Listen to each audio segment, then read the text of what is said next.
Alright, so the next thing that I'll be explaining would be the relations of the fourth ventricle. So, fourth ventricle, it is present dorsal to your pons and the upper half part of the medulla. If, for example, I tell you guys that this is your pons and this is your medulla, here we have the midbrain and then the spinal cord, so behind, and this is your cerebellum. So here is what is the fourth ventricle which is formed. So the fourth ventricle, it is present behind the cerebellum and and also in between the cerebellum and your dorsal surface of your pons and your upper half part of the medulla. So when I talk about the relations, so first of all we'll be talking about what is present laterally. So this is the floor of the fourth ventricle. So laterally you have some peduncles, and they are known as the superior cerebellar peduncles. Superior cerebellar peduncles, they connect your cerebellum with the midbrain. Okay, and so basically you have the which is connecting your midbrain with the cerebellum. They are the superior cerebellar peduncles, which connects your pons with the cerebellum. They are the middle cerebellar peduncles, which connects your medulla with the cerebellum. They are your inferior cerebellar peduncles. So these superior cerebellar peduncles, which are connecting your cerebellum with the midbrain, are present on the superolateral margins of your of the floor of your fourth ventricle. And the inferior on the and inferolaterally you have the inferior cerebellar peduncles, which are connecting your cerebellum with the medulla oblongata. All right, so yep, so the floor, it is also known as the rhomboid fossa, and it has a rhomboid shape, and it is present on the posterior surface of the lower part. Now the pons, that's like a closed part, and the medulla is the open part. All right, so it's divided into three parts in total. Your fourth ventricle, there is an upper triangular part. So this part is the upper triangular part, and this is the basically the dorsal surface of the pons. And you have the lower triangle part, which is the dorsal surface of your medulla oblongata. And there is an intermediate part. This intermediate part is formed by the stria medullaris. All right, so what is stria medullaris? Stria medullaris are the fibers which are coming from the arcuate nuclei, and then they basically reach your cerebellum. So then you have a sulcus, which is the dorsal median sulcus. It divides your floor into two equal parts. So on each side of your median sulcus, there we have an elevation, which is the median eminence, and below the median eminence, on the inferior margin of the upper triangle, you have some swellings, which is the facial colliculus. What is facial colliculus? Facial colliculus is formed, let's say this is it is basically an elevation, and it is formed, let's say this is your sixth nerve nucleus, and this is your sixth nerve fiber, which is the abductor nerve, and this is your seventh nerve nucleus, and these are the seven nerve fibers. So the seven nerve fibers, they loop over the sixth nerve nucleus, and this forms a facial colliculus and elevation. This forms, and we call it the genu of the facial nerve. And then the median eminence, it is limited by another depression, which is the sulcus limitans. And then lateral to the sulcus limitans, the area that is in the pons and in the medulla, this gray area, this is the vestibular area. All right, and when I talk about now now, so we're done with the upper triangular part. Now when talking about the lower triangular part, in that part, what you have is you have a triangle. So you have there is a hypoglossal triangle which is present medially, and this hypoglossal triangle, what is present beneath this triangle is basically your hypoglossal nerve, and then below this you have your vagal triangles, which is the 10th nerve, and below this, below the vagal, like under the vagal triangle, you have the dorsal nucleus of the vagal nerve, and then you have, and this was the pons, this was the medulla. So this is just the upper half of the medulla, and in the lower half of the medulla you have the gracile tubercle is present, the here, then you have the cuneate tubercles, and yeah, so in between this lateral margin of your like the lowest lowest lateral margin of your fourth ventricle and your vagal triangle, you have an area, and that area is known as area postrema. Area postrema has its own functions. So the area postrema, it may function as the chemoreceptor or as the vomiting center. And one thing that you must remember is this, that there is no brain barrier present in the area postrema area, part. So yeah, and what is left is this, that in the uppermost area of the sulcus limitans, there is a part called the locus coeruleus. Now, what are the functions of the locus coeruleus? We're going to see here and then on the next page. So locus coeruleus, it is a bluish gray area in color, and it has some melanin pigment, and it has pigmented neurons, and these pigmented neurons contain substantia ferruginea, which is basically a cluster of nerve cells. All right, so we're done. You also have superior, this is your inferior fovea, these are the superior fovea. Inferior fovea, it's present at the apex of your vagal triangle, and superior fovea is present on the sulcus limitans, just lateral to the median eminence. And if you draw a line from the superior and inferior fovea, that is what gives you your sulcus limitans. So guys, we're done with the fourth ventricle relations, and I've covered the floor of the fourth ventricle. Next, we are going to talk about the roof of the fourth ventricle. So the roof of the fourth ventricle, it is diamond in shape, and what really happens is that superiorly it is connected with cerebral aqueduct, inferiorly it is connected with the central canal, and here basically we have superior cerebellar peduncles which are present superiorly, and inferiorly you have inferior cerebellar peduncles.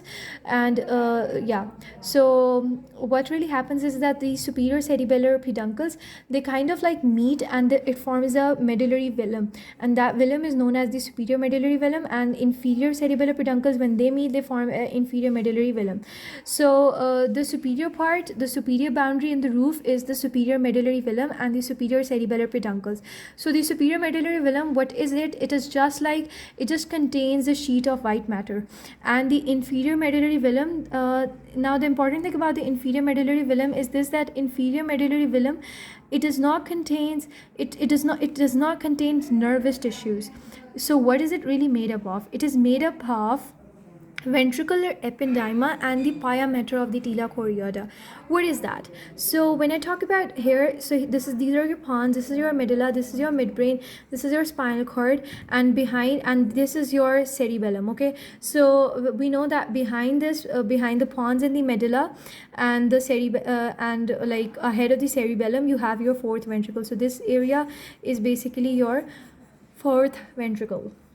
So the fourth ventricle, and it is lined by a lining, and this lining, this everything, or so these lines, this is ependyma, which lines the fourth ventricle. And then what lines up the ependyma is the fold of the pia mater. So pia mater is basically, what it does is this, that it starts like this. The one that is shown in red is all the pia mater.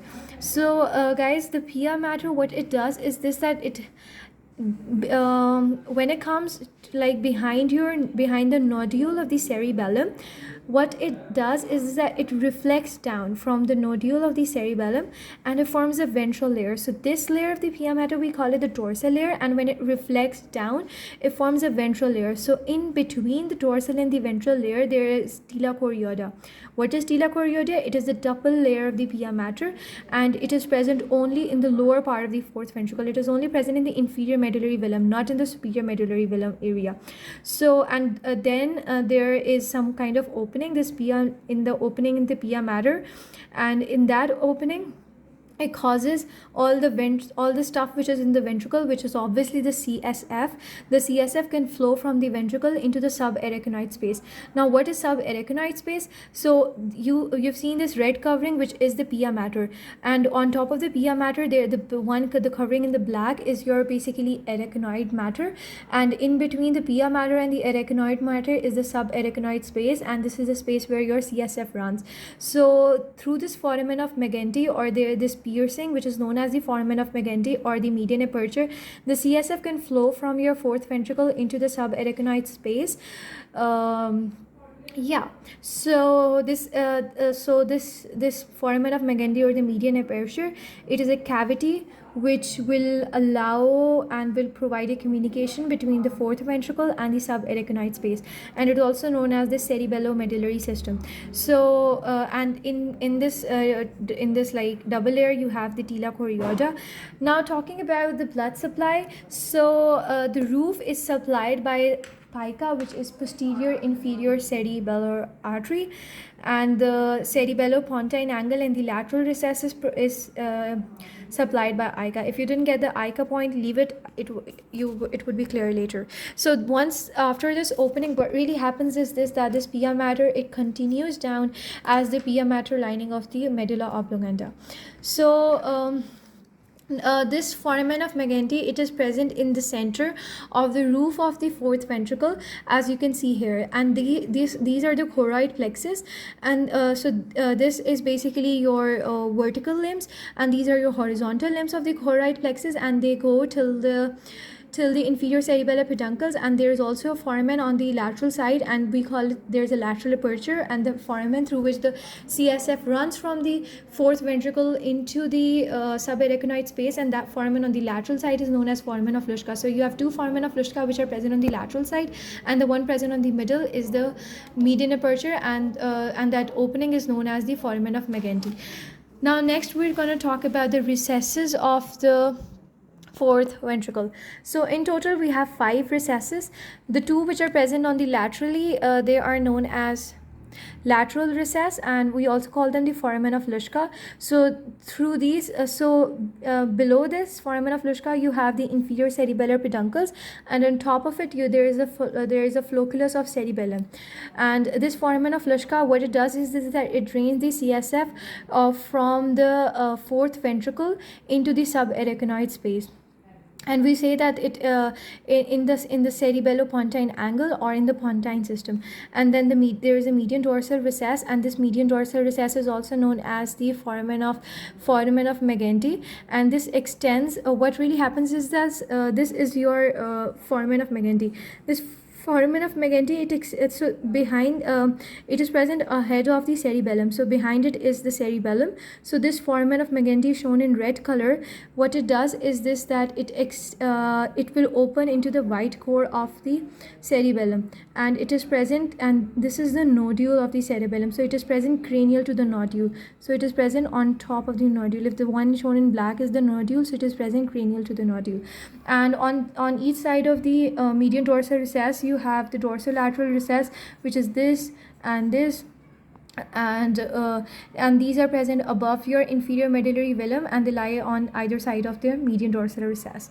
So this is a picture which is more clear, will clarify you further. So on the center you have the foramen of Megendie, and on its side you have dorsolateral recess, and on the lateral sides of this floor of the roof of the fourth ventricle, you have foramen of Luschka. Lastly, we are going to talk about the angles. So you have total 4 angles. You have one superior angle, and the inferior angle, and the 2 lateral angles. So the superior angle is continuous with the cerebral aqueduct. The inferior angle is continuous with the central canal of the spinal cord, and then you have 2 lateral angles which are present laterally, and they are continuous with the inferior cerebellar peduncles. So guys, that is it about the video, which is covering your entire fourth ventricle, roof, floor, and everything, all the relations, and even the recesses. And I hope that you like it. If you liked it, do tell me in the comments below, and make sure to subscribe the channel. Yep, that's it. Thank you so much for watching.